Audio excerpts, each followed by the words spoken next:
প্রতিবাদে বিক্ষোভ সহ যৌনকর্মীদের প্রতিরোধের ঘোষণা দিয়েছে স্থানীয়রা। টাঙ্গাইল প্রতিনিধি আহমেদ রাসেলের প্রতিবেদন, জানাচ্ছেন ইমামুল হক। প্রায় ১৫০ বছর আগে কান্দাপাড়ায় লৌহজং নদীর তীরে গড়ে ওঠে যৌনপল্লী। গত ১২ জুলাই ৮৫০ যৌনকর্মীকে সপরিবারে পল্লী থেকে উচ্ছেদ করে স্থানীয় অসামাজিক কার্যকলাপ প্রতিরোধ কমিটি।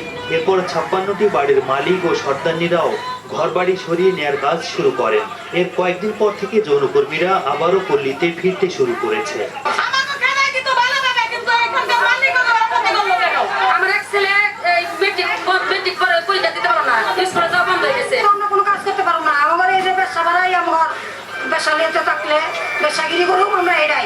এদিকে যৌনকর্মীদের আবারও ফিরে আসার প্রতিবাদে বিক্ষোভ সহ প্রতিরোধের ঘোষণা দিয়েছেন স্থানীয়রা।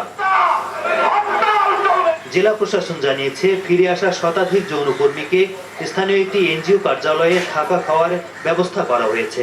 তবে শীঘ্রই তাদের পুনর্বাসন করা হবে। প্রথম কাজ যেটি হবে, এখানে আইন শৃঙ্খলা পরিস্থিতি যাতে অবনতি না হয় সেটি আমরা খেয়াল রাখবো এবং পরবর্তীতে ওনাদের কি বক্তব্য সেটা আমাদের কমিটি শুনবে, শোনার পরে সে অনুযায়ী আমরা পরবর্তীতে ব্যবস্থা নেব। যৌনকর্মীদের পুনর্বাসনে জেলা প্রশাসনের আশ্বাসের শীঘ্রই বাস্তবায়ন দেখতে চান টাঙ্গাইলবাসী। SATV news desk.